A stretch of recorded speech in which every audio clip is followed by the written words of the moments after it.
welcome to the Speaking Podcast. You can find all our episodes on speakingpodcast.com. We're also on BitChute and YouTube as Speaking Podcast. I also have the Awakening Podcast, the Meditation Podcast, the Learn Polish Podcast, and the Crypto Podcast, and all can be found on roycollin.com. Today, my guest, obviously, Harley Davidson motorcycle enthusiast. Please welcome Daniel Jackson. Hey, how are you, Roy? I'm very good, very good. So, I always like my guests to introduce themselves to my audience. You might let people know who's Daniel. Daniel Jackson. I'm also known as Spirit Medium Daniel. I'm what I call a spirit medium. I don't call myself psychic because psychic gets used a little bit too much, and mostly people get that kind of wrong. They think they think all mediums are all psychic, and we're not. And they think that I can start telling everybody about their mom and dad and brother and sister, and that's not really the way it works. The people who have brought that to you are TV and movies. They want you to think we're all the same, but we're just not. So how does it work? I know we'll delve into the speaking thing, but I'm curious to that as well. So, sure. Because sometimes people think they can just come in and say, such a person has died, I want to contact them. Is that possible? Or No, that's not possible. The reason it's not possible is because the person who has passed away, although we consider them gone here, they are still living. They are just no longer in this body anymore. But their energy, it's a pure energy at that point. Their life is still going on. And because their life is still going on, they get to choose and do whatever they want to do. And if they don't want to come back and talk to you, they don't have to come back and talk to you. A lot of time is for the reasons of, because we call it reincarnation, but they just have to keep coming back over and over and over again because of the reason they didn't fulfill their purpose. But when they do that and they fulfill their purpose, they can go and do whatever else they want to at that point, which is, again, their choice to do what they want to do.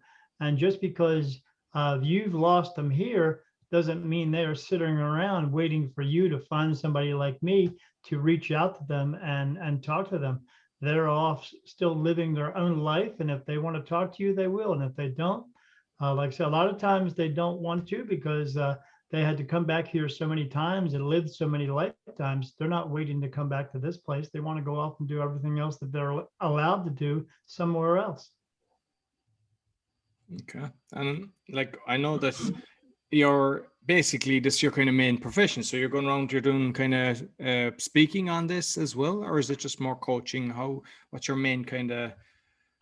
Yeah, I do classes on this as well. I've spoken at we do a festival circuit. I did that for a couple of years. I actually was doing it for a couple of years right before COVID happened, and then COVID kind of took that out. But yeah, I do what's called workshops where I will talk about this, or I will talk about the reasons of why we are here and what our purpose is. So yeah, I do that. Festivals are actually coming back. I have one to do this Sunday in my area. But when I do that, yeah, we set up our booth and we put up our big sign and people come in for readings. And I do that there. I also do them here at home.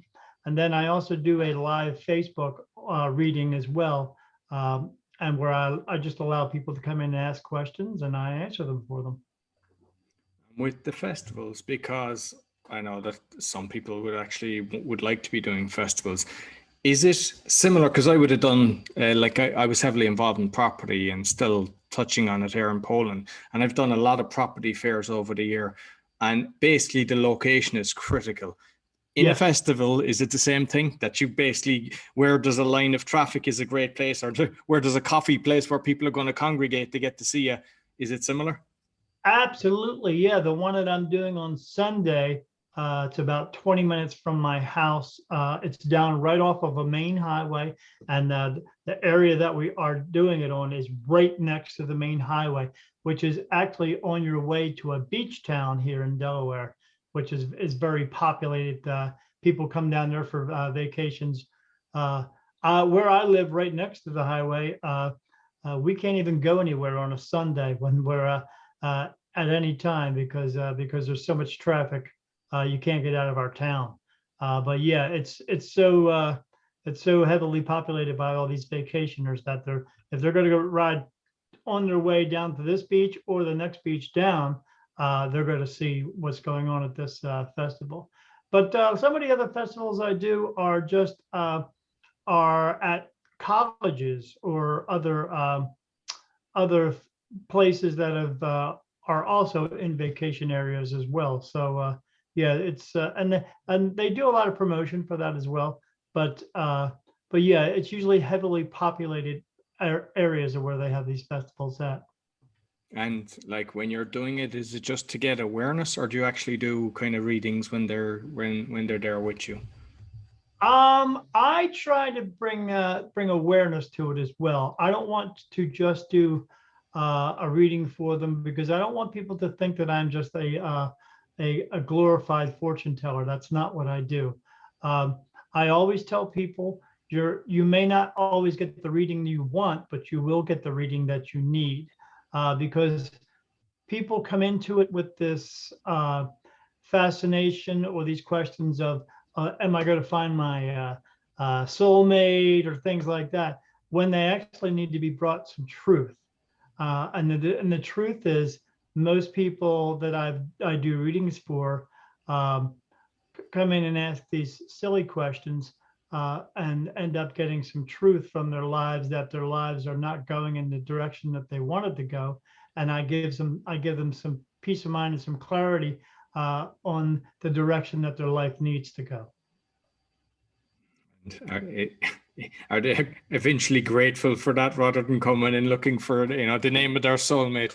But actually, when they get the Yeah, clarity, yeah, it's yeah. Well, I tell you, there's a misconception there with even with soulmates. Soulmates is not someone necessarily that you're going to fall in love with. That's a huge misconception that, again, TV and movies want you to think that's the way it is. A soulmate can actually be your mom or your dad, your best friend, could be a dog or a cat.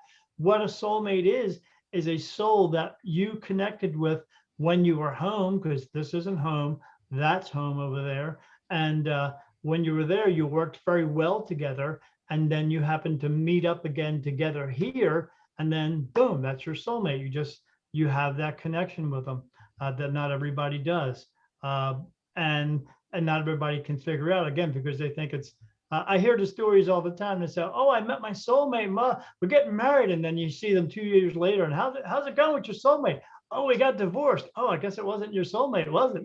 No, because you wouldn't have got divorced from your soulmate. They think every love connection is going to be a soulmate, and it's just not that way. It just isn't. and you mentioned over there. What's over there to you? What's over there? Over there is more unimaginable than you can ever realize it is. It's probably 100,000 times better. Uh, I've seen it. They show it to me as a part of my gift and what I do. I call it a gift because a lot of people like to use that term, but it's an ability. You don't get it gifted just one particular time in your life. Every time that you have to come back here, it comes back with your soul each and every time. It's just different times we get woken up with this, and then they want us to use it, but they want us to use it for the right reason. But what I have seen over there, it's very hard to explain because there are physical things to do there, but it's just not as physical like there are here, like driving cars. But there are physical things to do. Uh, they don't come up and hug everybody like people think that's going to happen. They walk up to each other, look at each other, they bow. They don't talk like we do. It's all mental telepathy stuff. And there's different types of people there. Not just everybody from Earth is there, but beings from other worlds are also there as well. People just think that we're the only ones living here. They're completely and totally off track if they think we're the only ones who are the beings that are alive in this universe. Because I'm hearing a lot, because we do a lot of kind of calls on with the Freedom Broadcasters. There's 5 podcasters and there's all different guests, and some of them are talking about like the 4D, the 5D, and 6D dimensions. Nah. No, they don't need to worry about 4D, 5D, 6D dimensions. Why? Because we are here to learn lessons and fulfill a purpose, and we are here to do that here. We are not meant to go into other dimensions. Why? Because your body would not be able to function there. Your body is not fit to be in another dimension. It's meant to be in this dimension, and you physically wouldn't be able to handle it there. And they talk about, oh, well, let me raise my vibrations up so I can astral project myself. Still, you're not really going there, no more than just your conscious is going there. You're not really physically experiencing it over there. You would have to have your body over there to do that. But we're not meant to do that. We're meant to learn lessons and fulfill a purpose here. And when you no longer have to do that here, then yeah, you can go there, but you're not going to have a body at that point to do that. Okay. And you mentioned you do some workshops, yeah? Yes. So you might Yeah, let me know what type, how long they are, because I know sometimes there's 3 hour, 1 hour, full day, and how you structure it. Oh, sure. I remember last time I did a workshop at one of these festivals, I was supposed to do it for 45 minutes. I was the last one to do it that day, and it ended up going for a little bit over 2 hours. And luckily, no one else was supposed to have the room that day, and I had like 25 people in the room. And amazingly, no one got up to leave. No one even took a bathroom break, which was great. And yeah, it was supposed to originally last for 45 minutes, but people just they kept asking questions all the time, so it just kept going and going and going. The workshop that I do, like I said, is basically why we are here and what is our purpose. And I run through the whole gamut of all that, how we came here, why we came here, what we're still doing here, why we're not even actually supposed to be here at this moment in time. We are supposed to have moved on by now and have reached a higher consciousness, but we're just not. So I go through all of that, and then at the end of the, I walk out into the audience and I let each and every person know who has or has not fulfilled their purpose, and then that's it. And but yeah, usually I just I like to structure it so it's not just me up there babbling along. I want the members of the audience to actually interact with me as well, because I mean, if you're like anyone else who's been to a webinar, when you just listen to somebody drone on and drone on and drone on, you fall asleep after 15 minutes. And I don't want them to do that. I want them to get something out of it. So that's why I want them to be a part of it. Regarding asking people, who has achieved their life purpose, I'm assuming is a very tiny percentage of people that actually, yeah. if any. Yeah, usually, not that I'm going to pick out a certain group of people, but anybody who's under the age of 30 years old has primarily not done it. Why? Because they are still living their egotistical lifestyle, and they just don't get around to it. But a lot of people, even throughout their entire lives, don't actually fulfill their purpose, because your purpose is not something that is your job, or because people think, oh, if I become a doctor or a lawyer or a police officer, that's my purpose. No, that has nothing to do with your purpose. That's a choice. That's a choice that you make, because we make choices all the time to do these things. Your purpose is something very simple that everyone is here to do. It's very simple in a way that God made it simple for everyone, so that everyone can, but here to help them just for the sake of helping them, not because it's going to make us money or going to make us famous than more than someone else, more important, because no one's more important than anyone else. But we are here to help people in a way that someone's going to come up to you and say, hey, I need help. I'm lost. will you please help me? And it's up to you to use your free will to decide whether or not you're going to do that. And you have to, if you choose not to do that, then, and you choose that all the way through your life because you're just one of those people that hates people, you will be on the alternative path and you'll not fulfill your purpose and you'll just come back again. Or if you continue to do that in a fashion where it's going on a lot because you're just a helpful person, then that's the ultimate goal, to do that so you don't have to come back again. And when I do readings for people, they always ask me how many times they've been here. And I have, most people have been here over 20 times and sometimes up to 40 times. Okay. Oh, interesting. And I know your journey into this because I read some of it about the, your upbringing. You might tell us that because I think it's actually very interesting. Oh boy. Okay. So let's go from the beginning. So I grew up in a town in the United States, in a state there called New Jersey. And it's where right in our town, it was a square mile and there was a battlefield there. And since that battlefield was there, it was from when the Hessians fought over here against us against England, because that worked out real well. And so in that era, we were all close to that battlefield, so all the homes in that area were all haunted houses, including our house. To the point where, like, one time my sister was getting ready for school, and my mom was helping her, and they went into the bathroom, and they're looking at this full-length mirror because she was helping my sister do her hair. And when they looked in the mirror, there was another woman in the mirror, and she was dressed in a colonial outfit. This was all back in the 70s, where back then you had record players. You lifted a record up, and then you had to flip a switch that a record would drop down so you could play your records. Well, not anymore, CDs and all that mess. But my brothers and I would be downstairs watching TV, and my sister's record player would turn on. Not only would it turn on, but it would play a record and then stop and then play another record. So how was it doing that? Something was picking up records and putting them on the record player when they weren't originally on there.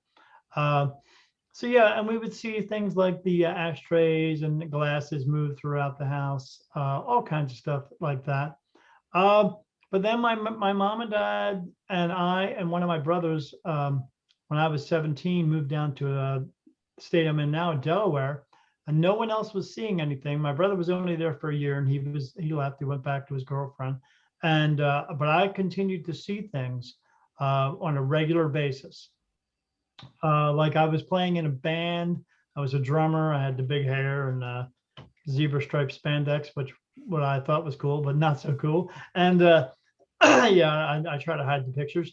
And I came home from playing in a gig, and I laid down in bed to go to sleep. And when I did, something laid down next to me. I could feel it lay right down next to the pillow, depressed. And it happened like 3 or 4 times. And then that 5th time, when I rolled over to see what it was, whatever it was, picked up the blanket that I had on top of me and brought it up to the ceiling and shook it above me. And then it dropped it down on me. And then after that, I slept on the couch for 2 years because it scared the crap out of me. But I saw all kinds of stuff in that home.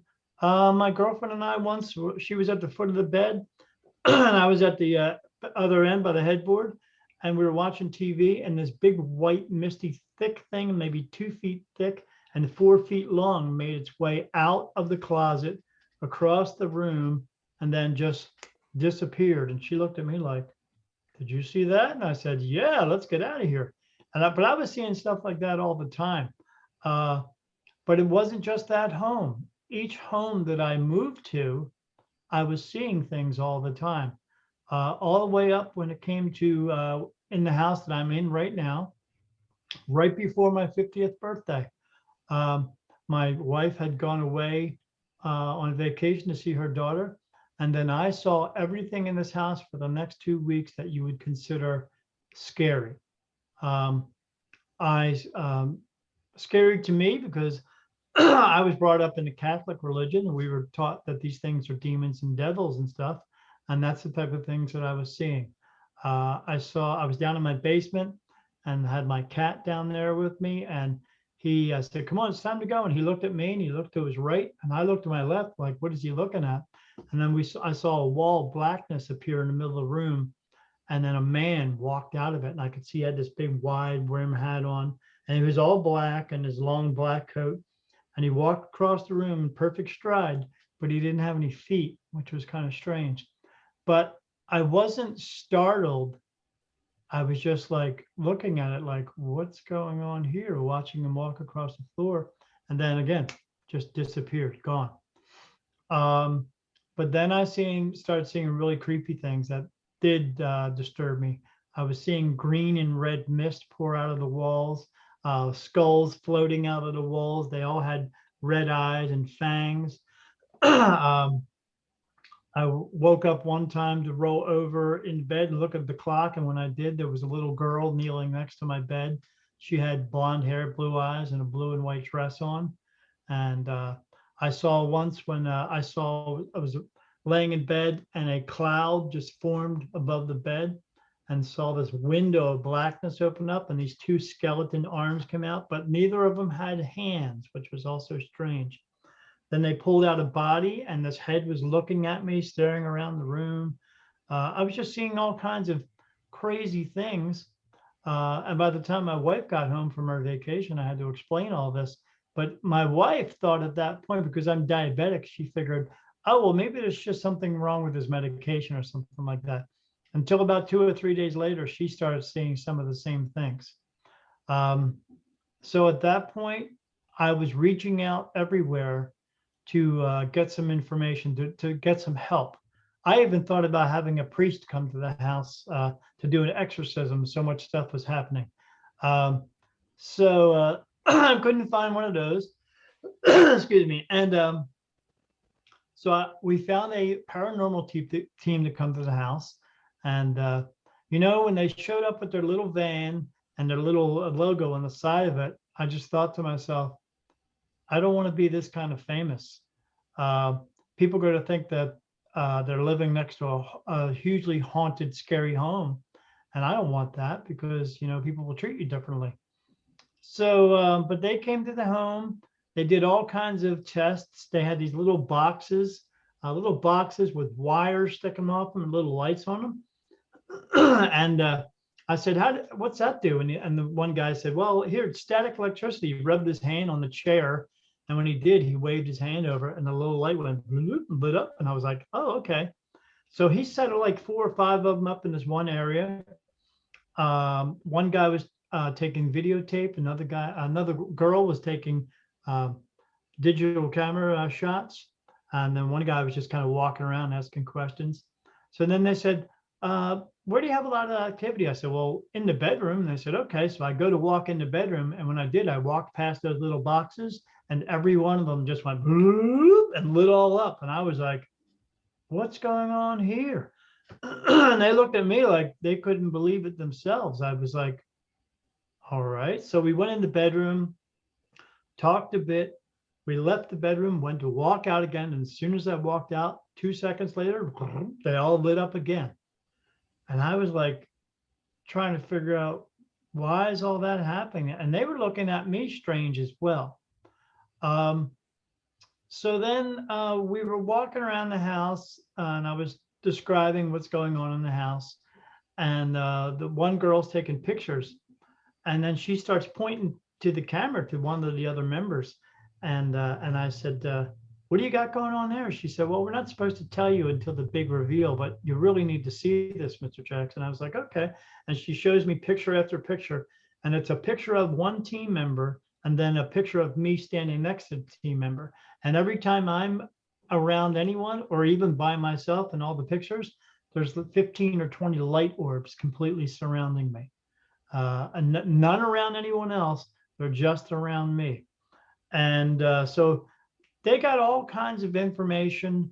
They used this mechanical thing called an ovulus one time, where they had me go in the bedroom and pretend I'm sleeping. They did everything at nighttime. They wanted to do it at nighttime. I was like, all right.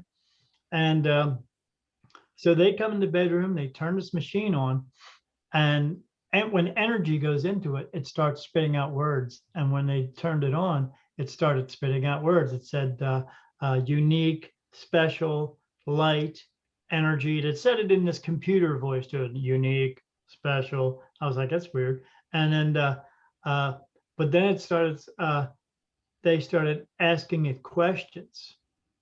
And they said, are you here to harm Daniel?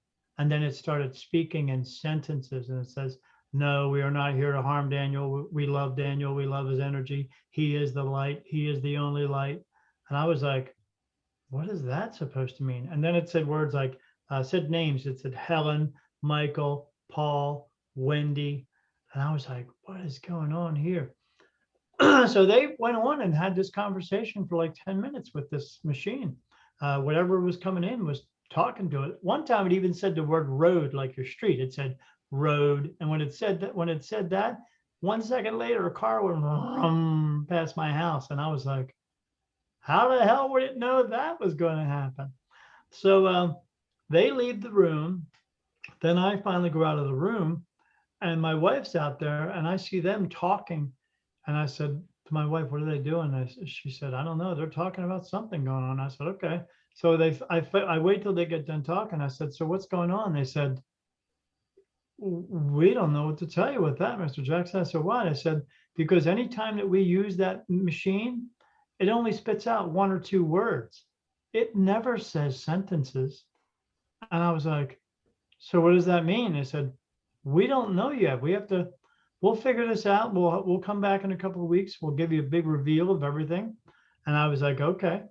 And a couple of weeks went by and they never got a hold of me. And it took me like 3 weeks to get a hold of them. I finally got a hold of the leader.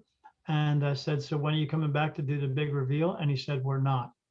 And I said, why not? He said, because the team, I can't get them together to come back to your house. And I said, why not? He said, because they're too afraid to come to your house. And I said, okay, what do you mean by that? He said, they won't come to your house. We got so much information from your house that it takes 10 or 15 houses to get all that information, not just one. And they're afraid to walk into your house. And I was like, all right, well, how's that going to help me? He said, I don't know what to say to help you. I said, maybe you guys ought to get in a different line of business here, because you're not helping me. You're not going to help anyone. This doesn't make sense. And he said, yeah, he said, I can't even get the team together for anything. They left. They all left the group because of coming to your house. And I was like, okay, so since that didn't work, I started seeking out mediums, and I found about 5 of them. Went through or 10 of them, but I found 5 of them.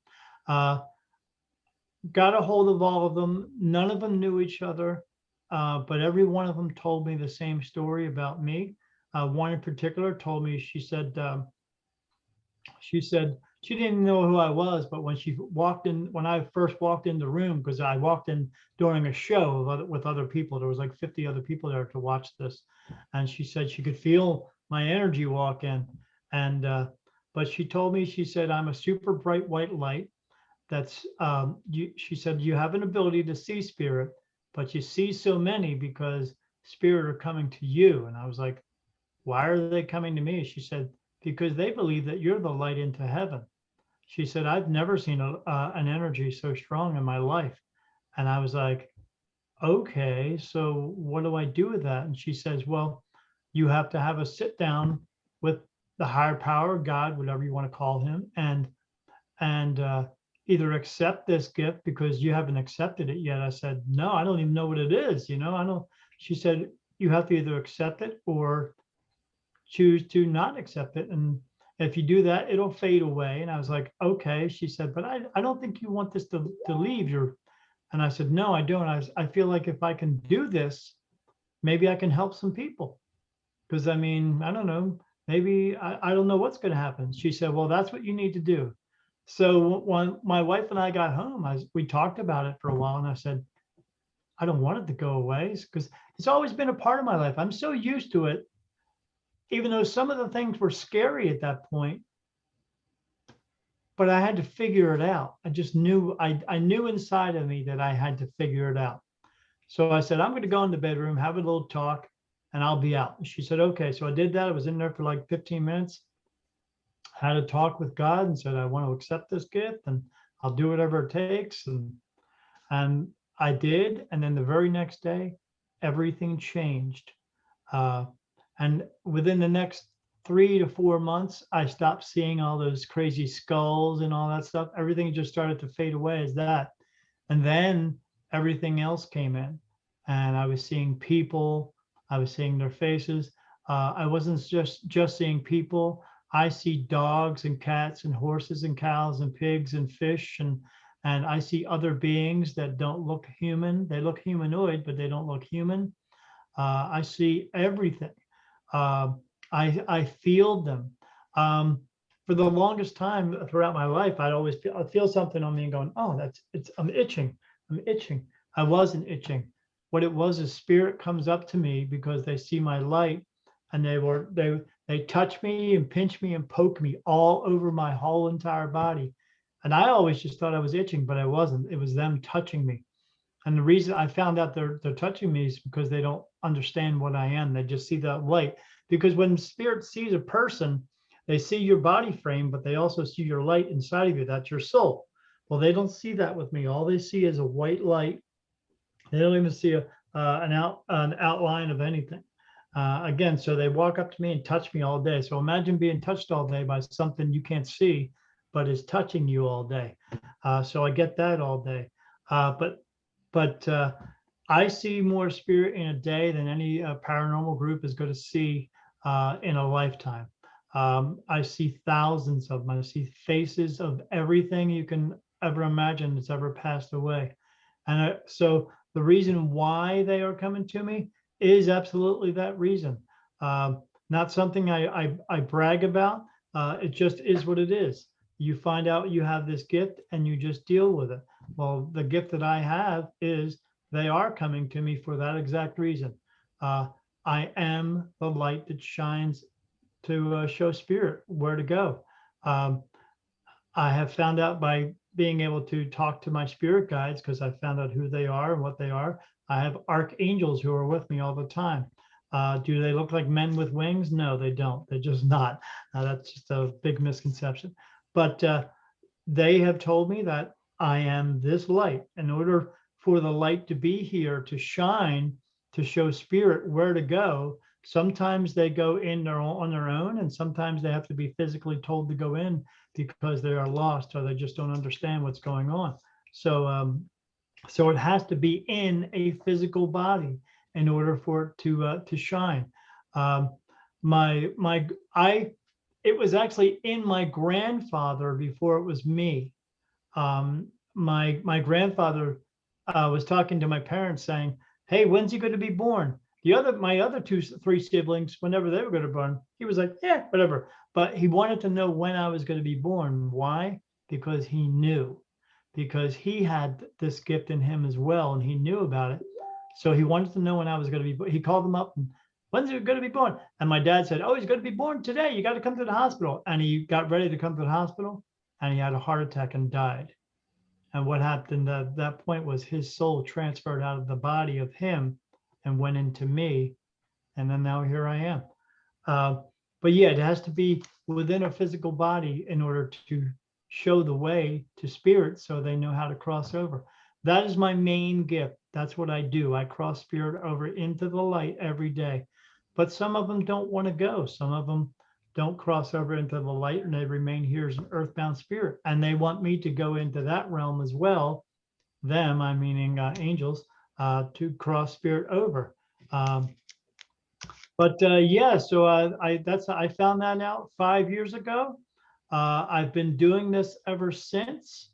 I do, like I said, I do readings for people. I also do these workshops for people and try to teach them, because my thing here isn't, my role here isn't just to do readings. There are other mediums that are here to do that. My role here is to teach people of why we are here, what our purpose is, where we are to go next, what we're supposed to be doing in this world, and how we can change this world. And they bring me information all the time. Like I said, I see my guides, the archangels. I see them physically around me. And during the day when I'm sitting here, like right now, because I see them right now, if you've ever seen somebody smoking a cigarette and the smoke comes off of the cigarette, little petals, little billows up in petals, that's what I constantly see me around me right here all day long. And it's just this white little petals going off around me. At nighttime, they are glowing a whitish blue color. Um, and I see them above me and I see their faces. Like I said, that they don't look like men with wings because they're just not. They answer me for, sometimes they put just thoughts into my mind. At this point, they're putting so much into my mind that I'm only myself, me, who I am, is not here anymore. I'm only like 25% me now. The other 75% is their thoughts coming in all the time. And they touch me for answers. And I get different archangels who touch me for different ways for answers, and they touch me on my face for answers. I have a Raphael that touches me right here above my right eyebrow. It feels like it's very thick feeling. It feels like blood going across your face, like it's dripping across your face. So I have a Raphael that touches me here. I have a Manos touches me here. Manos in Greek means God is with us. They tell me all their names. I have another Raphael that touches me down. It feels like it's dripping down this part of my left ear. I have another one that touches me here on my left temple. His name is Gabriel. You know all these names. I have one that touches me here on my forehead right here. His name is Uriel. I have another one that touches me right here. His name is Michael. I have another one that touches me right here. His name is Paul. I have another one that touches me right here. It feels like someone's rubbing my head. I feel my head moving. Her name is Helen. So another one that touches me right down the middle of my forehead. His name is Jesus, big one. Another one touches me across here on my forehead. Another big one. He's not the devil. He's just an angel with a bad rap. His name's Lucifer. I have a Jacob that touches me here like that. I have a Daniel that pinches my eyebrow like that. I have another one that touches me over here named Nikolai. I have another one over here that touches me right here on my forehead. His name is Ezekiel. That's all yes answers when I get these answers. That's a yes answer. And no matter who gives me the yes answer, the answer is still just yes. Why is it? Because it comes from archangels and they are the right hand of God. So whatever answer I'm getting is a yes from them. It's a yes from God. And if I get a no answer, it's only one answer for no. And it feels like a tear is running down the left side of my eye, and it just goes down like that. And that's a no. So, and the best part about that is when I ask questions, anybody I'm doing a reading for, if they start asking me questions that are not truthful questions, then they let me know whether or not the person's telling me a lie. So because the first thing I ask is when they're asking me a question, I say, is this person telling me the truth? And they will tell me no. And I'll go, okay. And then I look at the person, I go, okay, we need to stop the reading. And they say, why? And I said, because you're asking me questions that aren't truthful. You're asking me these questions so you can manipulate the questions so you can get a truth that you want and not the real truth. And then look at me and go, how do you know that? I say, because I'm the medium. That's how. You can't lie to spirit. And they look at me like, oh, okay, well, all right, let me change it around. But yeah, that's how I get all my information. But a lot of it now is it just comes into my mind, and it happens that quickly. And I know you mentioned on one side of your head about Lucifer, because I know that there's a lot of people actually worshipping Lucifer around the world, satanic worshipping. Is there Sure, any? yeah, they worship him in the wrong way because Lucifer is not the devil. There is no such place as hell. There is no devil. They are worshiping an idea that was brought to them by religion, because religion brought us Lucifer and the devil. And the reason they did that is because the only way that you can have control and power over people is by telling them or is by punishing them. And the only way that you can punish people is by telling them that they're going to go some horrible place, and there's going to be this horrible guy there with horns and a tail who is going to be the warden of this place, who is going to torture you. Well, I cross spirit over every single day. I see into that realm. Uh, in that earthbound spirit realm, there's only two places to go. You either cross over into the light or you just remain here. That's it. But in that spirit realm, I see landscape, I see land, but I don't see any trees or buildings. There's just people there. They're just walking around. So if you wanted to call that hell, sure, because there's nothing to do there. But is anyone being tortured and being ripped apart and burning? No, they're just walking around. And they know this, and they just chose not to cross over because there's a chance you might have to come back, and they don't want to. So, but is there someone there who's going to tear them apart and torture them? No. Again, the people who want to control you, the people who want to tell you how to live your life the way they want you to live it, and give them 10% because they don't want to work a real job. Uh, they want you to believe in this place so that if you will believe it, then you will do what they want you to do and not what you want to do. And with the different people that you've met, what has been something that has been shocking for them based on what you were told? You know, that they kind of basically went, whoa, there's no way that you would know this thing. Here's one of the shocking ones. So, great story. I was doing readings at a festival, and people walk past the table all the time. Of course, because they're not sure what they want to do or who they want to get a reading from. There's usually other readers there. And I had this one couple come past me, and they kept walking past and looking at, and I said, "Are you ready for a reading yet?" And they're like, we're just kind of looking around. I said, okay. So they came back an hour later, and they said, well, we'll get a reading now. I said, okay. So they sat down, and it was a husband and wife. And I said, who wants to do the reading? And the woman said, I'll do that. I said, okay. So I said, let me hold your hand because I want to see who's here with you and I have to connect with you. And she said, okay. So I held her hand, closed my eyes. And when I did, I saw a horse standing next to her. So I said to them, I said, so what's with the horses? And she said, they're looking at me like, what do you mean horses? I said, well, I see this horse next to you. And this horse is brown and white, like a cow would be brown and white, patchy like that, brown and white. It's kind of a mid-sized looking horse. It's not very tall. And I said, but what's strange about it is the horse doesn't have a regular horse's mane here. And they said, what do you mean? I said, it's showing me like it has a wig on its head, like a blonde wig on its head, like you would put on a person, a wig. And as soon as I said that, her husband picked up his phone and started brushing through his phone, he's looking through pictures. And he's trying to find something. And I said, so this horse has this wig on. And I said, it keeps showing me that it walks out of a stall, comes about, and puts his head on your shoulder, miss, and puts his head on there. And when he does, the horse tells me that he says, you're its mommy. And he keeps telling me, this is my mommy. This is my mommy. I love her. She's my mommy. But it keeps showing me walking out of the stall, coming around and putting his head on his shoulder, and you're my mommy. And I said, so what's up with that? And she just looks at me with this surprised look. And then finally, the guy stops his phone. He says, is this the horse you're talking about? And I said, yeah, that's it right there. I said, it's brown and white like a cow. I said, and it's got that crazy wig on his head. What's that wig?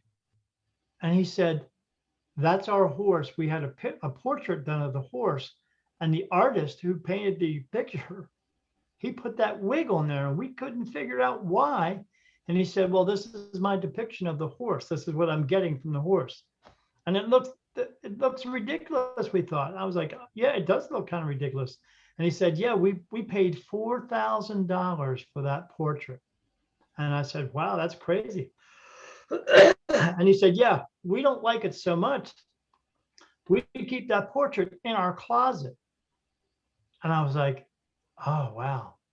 I said, well, that's crazy. I said, yeah, but it keeps walking around and coming around and putting its head on your shoulder and says it's your mommy. And I said, okay, so what's with that? And she said, every morning I would get up and go out to the horse stalls, and I would open that stall, and our horse would walk out, come around me, and then come up and actually put his head on my shoulder. And I said, that's crazy. That's cool.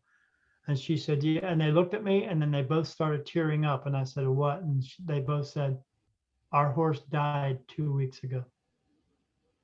And I looked at them and I said, yeah, I can't make this shit up. And when I looked around, there was a whole crowd of people standing there and no one had a dry eye. They were all crying and people were just like, and I just looked around and I said, that's what I saw. I can't make this up. And they were like, I can't, they both grabbed me and held on to me like they didn't want to let go of me. And then from that point on, for the rest of the day, I was booked solid. Everybody just started signing up for readings that day. But that's the type of things that I get from people because that's the types of things that I see. And I get these aha type of moments. It's usually something they just don't expect or they're hoping for. I had a guy, one of my very first reading at my very first festival, sat down in front of me and he looked nervous. He looked like he was about to just come out of his own skin. And as soon as he sat down, they alerted me and they touched me and I got information that said, he's got a gift. And I said, but I didn't say anything to him right away. I just said, I went, okay. And I said, so I'm asking them questions and they're telling me he's got a gift. It's something like yours, but he sees people and all this stuff. And I just looked up at him in his face and he was looking at me and I said, so you have the gift too? And he just, another one, he just started crying right in front of me. He's like, I was so hoping that you were going to pick up on this. I want to feel like I'm not crazy. I said, no, you're not crazy. I said, you don't just see things, but you hear things, you feel things, you see things all around you all the time. And he was like, oh my God, he's freaking out. And he was just happy that I got it. And he was happy that I got, because he couldn't figure out, he said, I went to every one of these ones, but I just felt like I had to come to you. I found all these other people to go to, but I don't know, I just didn't connect with them. And I said, well, that's the way it works. I said, you're going to find somebody that you connect with, and that's who you're going to sit down with, and that's who's going to give you the information. And, but then after that point, I just guided him to where he needed to go and what he needed to do next at that point. But, that's the type of things that I get, and it's the clarity that they're looking for, and hopefully the peace of mind that they get from it. But that's the type, and I'm about 99.99% accurate every single time. And again, but then I have the people who like to come to me who want to try me, like they think I need to do an audition for them. And I've had people come into my live reading and say, oh, I want to connect with my brother who passed away. And the first thing I ask is she telling the truth? And I go, no. And I said, is her brother dead? No. So she's trying to trick me? Yes. And then the first thing I said was, well, I can't give you the reading for that. And she said, why not? I said, because you're not actually telling me the truth. Your brother hasn't died. I said, you're just in here trying to trick me so you can make me look like a fool in front of everybody else, because you're just one of those people who doesn't believe in anything, and you have to go around because this is your personality and you want to make fools of everybody because you think it gives you a sense of power and blah, blah, blah. And then she started putting in the comment sections, oh, you're a fraud, you're a piece of shit. I said, well, if I'm such a fraud, how come I was able to catch you on a lie and tell you what you're actually doing? And then everybody who was in the room was saying, oh, get out of the room. We don't want you in here. I have them try to do that all the time. And these are just people who are negative people who don't believe in anything, and they feel as though this gives them a sense of power so they can try to make other people feel bad. And it just so happens it never works with me. So that's one of the good things I have with the gift. But yeah, I always have people that come to me who get these aha moments, and it's usually something they weren't expecting, which is the best part about it. But yeah, like we said in the beginning, when they want to just come and talk to their mom and dad, I can get information about your mom and dad, but I don't directly speak with mom and dads and other spirit. I talk to the archangels and they give me the information, and that's how I get everything. So that's just the way it works. Okay. And when you're doing it online, are you able to do it online with people, or must it be Yes, fit? I can do it online. I can do it like we do it FaceTime. I prefer to do it in person because I get more from that person. I can see who's actually around them. Uh, you get a better sense of that, especially with their emotions going on. And usually uh, with somebody online, they want to ask one or two questions and I always try to tell them before we do a reading, make sure you write down 4 or 5 questions, but not everybody does that. And they're trying to think of something on the spot where people who come to me live, they know what they want and they know what they're looking for because they have it set in their mind before they get there. And whenever they come for a reading with me, as long as they set the intention to have the reading, then even though I say I'm not psychic, I will start to get information about them before they even sit down with me. Uh, I just don't like to use the word psychic because it's just it sounds like a magician.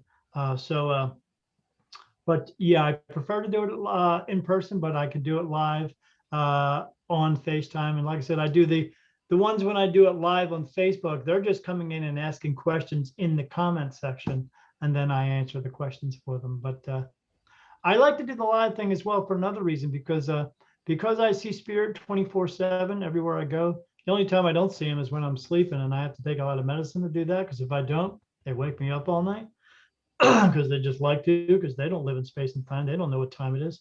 So, but since I can see them all the time, I can actually see the soul of the person who's sitting with me. So what I do is I have them turn around and have their back to me, and I close my eyes and I can see their soul inside of them. And the reason I do that is because I do something called the soul alignment, where sometimes our soul gets turns off keel, or there's a deviation in there, or it's just off because of we stressing ourselves out. And then when we stress ourselves out, we stress our soul out. Because our soul being stressed out, it stresses us out. It's a big circle. So what I do is I basically rub my hands together a little bit, and then I put my hands on their shoulders, and then I fix it, and I can actually move it with my energy and with my mind, and move their soul back to where it needs to be, and then fix all the little deviations and all that stuff. Um, so I guess I call myself a soul healer, but I'm just moving it back into the place where it needs to be. But yeah, I like to do. That's what I like doing. The in-person ones better because it just you get more from it. I get more from it. I get the clarification from it. They get the clarification and the peace of mind right there. And it's wonderful to see. You get such a good feeling when you're able to help somebody. And when you're able to help them right there in front of you, it's the best feeling in the world for me and for them. Listen, Daniel, really enjoyed our conversation, and I know that some people, this isn't the typical kind of show that I do, but when you've experienced something like that, I know that a lot of people, just in my, I've come across a lot of people that have experienced, they realize there is something out there, there's something different, and they won't laugh at that. And there's others who Yes. haven't, and they'll just think this is off the wall. But all I say is just be open to anything, because once you experience something, you realize there is something else out there. Absolutely. You're not going to find out what it is or what it's all about unless you actually experience it for yourself. And there are some people who like to come and watch, who just like to be spectators and watch what's going on, and they get a thrill out of it just by that. Yeah, and then that actually helps me as well, because when they're watching and they see somebody doing this, then that maybe will motivate them to actually come and get a reading as well. And I'm not doing it to per se make a lot of money at it, because I don't. When I do a reading for someone, that's the catch. I only charge $75. That's the catch. I don't charge $450. Reason being because I don't believe that anyone needs 6 cars and 7 houses and 10 boats. I do it because I want to get them the information that they are looking for, the clarity, the peace of mind. And when I say I charge $75 for a reading, that's it. So if you come to a reading for me and we're doing it in person, If it lasts for 2 or 3 or 4 hours, I did one a couple of weeks ago, lasted for 5.5 hours. They got charged $75. And that's it, because it's not important. The money is just helps me a little bit, and it does take some energy out of me. But the important part is actually getting the message to them and letting them know that what they're experiencing is a real thing, and they have to be comfortable. Because at the end of every reading, I always say, "Are we good? Is everything okay now?" And then they let me know. Or if they have anything else they want to ask, I just let them ask it. But I want to make sure that they are comfortable leaving it, knowing something and learning something as well. Excellent. Listen, Daniel, thank you very much. You might let people know how they can get in contact with you. Sure. If they want to get a hold of me, they can look me up at my website. It's www.spiritmediumdaniel.com. And they can book a reading there if they choose. Or if they want to see, I have a podcast as well. It's called Beyond the Veil with Daniel Jackson. It's at www.beyond-the-veil.com. And we talk about like spiritual stuff and metaphysical stuff, but we also talk about tarot cards, health and wellness, government and religious control. We UFOs, everything. We cover everything so that people can get the truth about everything, because there's too many TV shows out there that don't give you the actual truth. They want to tell you, or they want to scrape across the top of the truth. And they always do this one thing I love on the TV shows. They say, "Oh, at the end of the show, we're going to bring you some real truth," and then they bring it in, and it's something you already knew from 1940. It's just ridiculous. So, but we bring the truth, the whole truth, nothing but the truth, and we're not afraid to bring it as well. So, but yep, that's how they can find me. Okay, perfect. And make sure I'll put all the links on the podcast description Awesome. as well as the videos. Thank you very much, Daniel. Awesome. Thank you. So that's all for the Speaking Podcast. You can find all our episodes on speakingpodcast.com or on BitChute and YouTube. Be sure to give us a thumbs up, 5-star rating, share with your friends. Until next week, take care.